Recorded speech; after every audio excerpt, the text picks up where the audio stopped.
Today on Rappler.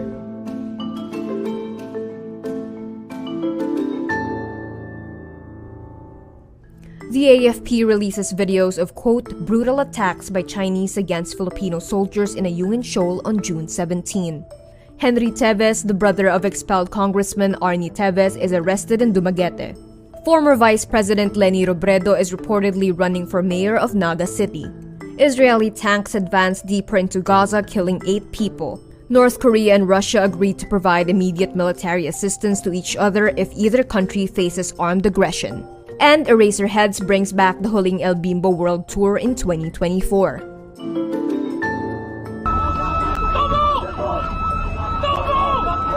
The Armed Forces of the Philippines releases videos of the China Coast Guard's brutal attacks against Filipino soldiers while on a routine resupply mission to Ayungin on Monday, June 17. The videos were taken by Navy personnel aboard one of the rigid hull inflatable boats deployed for the mission, showing CCG personnel brandishing pickaxes and knives at Filipino personnel and hacking at a Philippine boat with bladed and pointed weapons. China also employed tear gas, sirens, and strobe lights in what the AFP says is a bid to, quote, create chaos, disrupt communication, and divert the troops' attention. Sarap sobra para siya, no?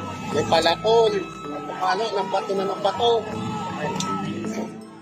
China then proceeded to loot supplies, pilfer equipment, and ultimately destroy the Philippine boat, rendering it immobile. AFP Chief General Romeo Bronner commends the Philippine troops for acting professionally. He also demands that China return the equipment and pay for the damaged boat. Police arrest former Negros Oriental Governor Henry Teves in Dumaguete City, Negros Oriental on Thursday, June 20, over alleged violations of the Terrorism Financing Prevention and Suppression Act of 2012. The Philippine National Police Criminal Investigation and Detection Group in Negros Oriental served the arrest warrant against Teves over a month after a Cebu Regional Trial Court issued the warrant on May 13, setting the bail at 200,000 pesos. The Justice Department says Teves is apprehended following his designation as a most wanted person at both the provincial and regional levels. In August 2023, the Anti-Terrorism Council designated Teves and his brother, fugitive ex-Congressman Arnie Teves, and 11 others as terrorists, citing their alleged involvement in killings and harassment in Negros Oriental. Arnie Teves was named the alleged mastermind in the 2023 assassination of Negros Oriental Governor Roel Tegamo. Timor-Leste's Prosecutor General's office placed him under house arrest last June 13. Former Vice President Leni Robredo is reportedly eyeing a return to politics, this time on a smaller stage, the mayoral seat in her hometown, Naga City. Albay Representative and Liberal Party President Edsel Lagman says she will be running as mayor of Naga City so she can continue the program of her late husband. Robredo is still part of LP despite distancing herself from the party during the 2022 polls. But her former spokesman Barry Gutierrez says her possible political comeback is still up in the air. She served as Camarines Sur 3rd District Representative for 1 term before she was convinced to run for Vice President in 2016. Her late husband Jesse served as Naga City Mayor for 6 terms, leaving a legacy of good governance. After losing in the 2022 presidential election, Robredo put up a volunteer network and the Angat Buhay Foundation.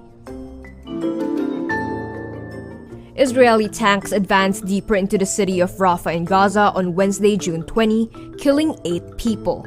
Residents say heavy shelling and gunfire hit the tents of displaced families at the Al-Mawasi area around midnight. Medical sources say 12 Palestinians are also killed in an Israeli strike that hit a group of citizens and merchants in the south of the Gaza Strip.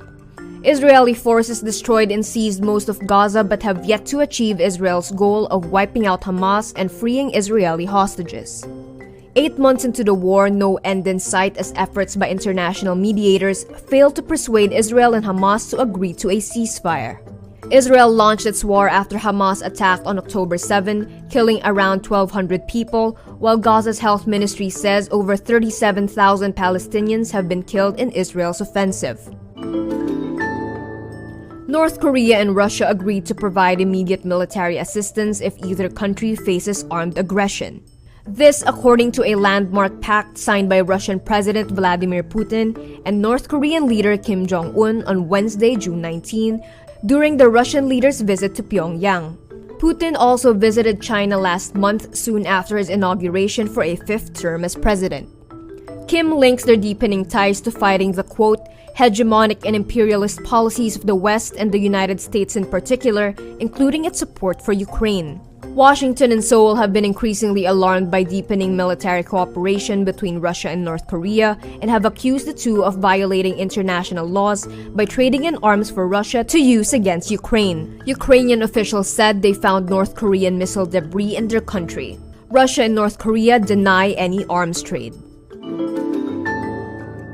Calling all Eraserheads fans, the Eraserheads are bringing the Huling El Bimbo World Tour 2024 back to North America, along with shows in Asia and the Middle East from July until December 2024. Attendees can look forward to the Eraserheads performing singles off their extensive catalog of hits.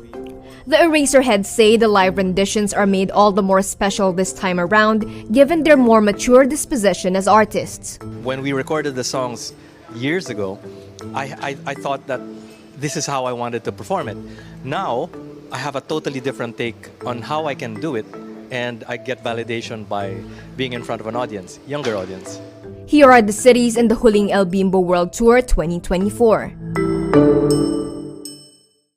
The Eraserheads are known for its songs Ang Huling El Bimbo, With a Smile, Spoliarium, and Wag Ka Nang Matakot. And that's today's wrap. I'm Kara Oliver. Thank you for watching. Click the link below for the full story. Follow us on Rappler's YouTube, Facebook, X, Instagram, and TikTok.